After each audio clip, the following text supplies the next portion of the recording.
दोस्तों मैं आ चुका हूँ आपके लिए फिर से एक नई वीडियो लेकर। इस वीडियो में बात करेंगे अरविंद केजरीवाल। दोस्तों अरविंद केजरीवाल आजकल बहुत ज्यादा ट्रोल हो रहे हैं। उन्होंने बहुत सारे वायदे किए थे जो कि वो पूरा नहीं कर पाए। अरविंद केजरीवाल ने वादा किया था कि हम कभी बिजली नहीं लेंगे, पानी नहीं लेंगे, बंगला नहीं लेंगे, गाड़ी नहीं लेंगे, और यहाँ तक भी बोल दिया था कि हम कभी राजनीति में नहीं आएंगे, और उसके बावजूद भी वो राजनीति में आए। उसके बाद उन्होंने बहुत सारे वादे किए कि हम बिजली नहीं लेंगे, पानी नहीं लेंगे, गाड़ी नहीं लेंगे, बंगला नहीं लेंगे, कोई भी सरकारी सुविधा नहीं लेंगे। उसके बावजूद भी उन्होंने सारी सुविधाएं ली। उसके बावजूद उन्होंने ये तक भी बोला था कि हम 2025 तक यमुना नदी को साफ कर देंगे, और अगर यमुना नदी को साफ नहीं कर पाए तो मैं इसके अंदर खुद डुबकी लगाऊंगा। तो दोस्तों आपको पता ही है उन्होंने कोई वादा पूरा नहीं किया, इसलिए लोग उनका बहुत ज्यादा विरोध कर रहे हैं। तो ये वीडियो भी कुछ खास होने वाली है दोस्तों, तो वीडियो बहुत इंटरेस्टिंग होने वाली है। तो करते हैं दोस्तों वीडियो को शुरू। इससे बड़ा कोई कह सकता कुछ? आप सोच लीजिए, बहुत बड़ा काम है। बहुत बड़ा काम है, करेंगे ना, विश्वास है अपने ऊपर। दिल्ली की यमुना में कोई डुबकी लगा पाएगा? उसमें नाव चलेगी, बच्चे जाएंगे और बोटिंग करेंगे। साथ लेके जाऊंगा और हम दोनों डुबकी लगाएंगे। चले ठीक। दिल्ली पर एक आखिरी सवाल, फिर थोड़ा सी और बात आपसे करूंगा।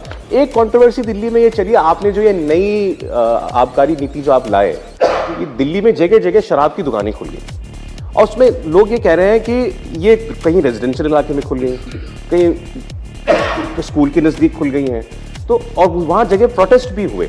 आप मानते हैं कि एक प्रॉब्लम हुई है? नहीं, ये बीजेपी वालों के पास कुछ भी नहीं बचा, तो वो तो पवित्र है ही, हमेशा पवित्र ही रहेंगी। चाहे वो जब निकलती है यमुनोत्री से या इलाहाबाद में जब प्रयाग में संगम में जाती है, चाहे बीओडी हो, चाहे अमोनिया का लेवल हो, सब 0.5 के नीचे ही रहता है। गंदगी ये बीच में आती है। ये 2 किलोमीटर, ये जो 2% यमुना 56 किलोमीटर दिल्ली में बहती है, तो ये घुसता है ना जब, तो 5.5 कभी रहता है, और पिछले 1.5-2 महीने से लगातार कभी 7.5, 8, 9 तक गया है। और बीओडी इसका 2% है, लेकिन निकलते वक्त ये हो जाता है 56, 55, 58 ओखला से जब निकलता है। तो अपनी नाकामियों का सहरा हरियाणा पे बांधने की जरूरत नहीं है। ये बहुत घृणित कार्य है।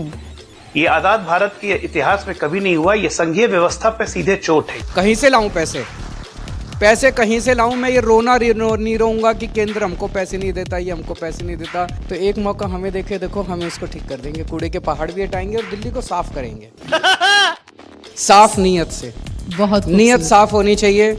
और समाज के लिए आज तक हमने अपने लिए कभी कुछ नहीं किया। अन्ना आंदोलन हुआ, इतना बड़ा आंदोलन हुआ, उस टाइम कांग्रेस पार्टी थी, उन्होंने हमारे ऊपर बड़े अत्याचार किए, लेकिन हमने साफ नीयत से ईमानदारी के साथ आंदोलन किया। आज बीजेपी बहुत अत्याचार कर रही है हम लोगों के ऊपर, दिल्ली के लोगों के ऊपर। अभी भी हम अपनी ईमानदारी के साथ, ये रोज़ मेरे को इतनी ज़्यादा गालियाँ देते हैं। कभी आपने सुना मैंने किसी को गाली दी? मैं एक ही काम के लिए आया हूँ कि जनता की सेवा करनी है, दिल्ली के लोगों की सेवा करनी है, उसी काम में लगा रहता हूँ मैं। बंद करो, हाथ जोड़ के। मैं सच क्या है वो तो ये 2 भाई बैठे हैं, अनुराग जी मेरे छोटे भाई हैं, ऋषि भी मेरे भाई हैं, ये बता सकते हैं। लेकिन ये ना दोनों गुमराह कर रहे हैं। अजी ये सब मिले हुए हैं जी, ये दोनों मिले हुए हैं जी पूरी तरह से जी। ये देखो लिस्ट तो मेरे पास है जी असली, ये देखो जी मानक जी लिस्ट मेरे पास रखी है, इसमें केजरीवाल जी ने दी है मुझे। ये 40 MLO की लिस्ट है इसके अंदर। अजी सब मिले हुए हैं जी, इनमें ये दोनों मिले हुए हैं जी। ये देखो जी लिस्ट तो मेरे पास है, केजरीवाल जी ने दी है मुझे। और मैं फिर इसको लेके बापू जी की समाधि पे गया था, क्योंकि मैंने दारूशालाएं बहुत खोल दी थी ना जी, इसलिए मैं बापू जी से माफी मांगने गया था जी कि मैंने कई हजार दारूशालाएं खोल दी हैं। तो बापू ये लिस्ट में लेके आया हूँ, ये हमारे MLA है, ये बिकने के, ये कहीं बिक ना जाए बापू, इनको थोड़ा संभाल लेना बापू।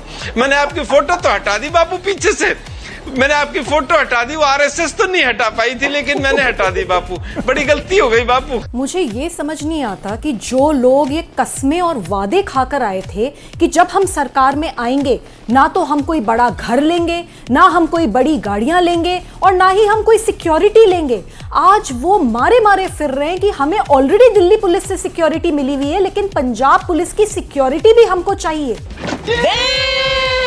तो ये जो पंजाब है, जो ऑलरेडी एक बॉर्डर स्टेट है, एक लॉ एंड ऑर्डर की वहां पे प्रॉब्लम है, उसकी सिक्योरिटी को ये क्यों यूज करना चाहते हैं? दिल्ली पुलिस जब सिक्योरिटी दे रही है, प्रॉपर सिक्योरिटी है, पुलिस पर भरोसा नहीं है उनको। देखिए ऐसे तो इनको किसी पे भी भरोसा नहीं है, इनको तो अपनों पे भी भरोसा नहीं है और दूसरों पे भी भरोसा नहीं है। एक सवाल और बनता है, क्योंकि विभव कुमार जिसने मुझे बेरहमी से घसीट के अरविंद केजरीवाल जी के घर में उनके ड्राइंग रूम में पीटा, उसको पंजाब सरकार Z+ सिक्योरिटी दे रही है। मैं तो ये मांग करूंगी कि उसकी भी Z+ सिक्योरिटी वापस होनी चाहिए। लेकिन राजनीतिक पार्टी बनाने का आपका जो मकसद था, जो मंतव्य था, उसके बारे में अन्ना हजारे ने भी एक बार समर्थन किया था, लेकिन उसके बाद उन्होंने अपने आप को इससे अलग कर लिया।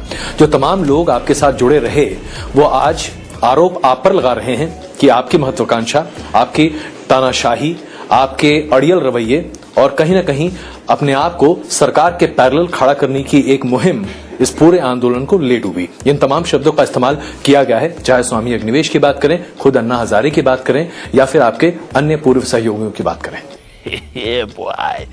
देखिए, जनरल स्वीपिंग स्टेटमेंट्स ठीक नहीं है भाई। हमें ये लगता है कि जब तक इस देश की गंदी राजनीति को साफ नहीं किया जाएगा तब तक सुधार नहीं हो सकता।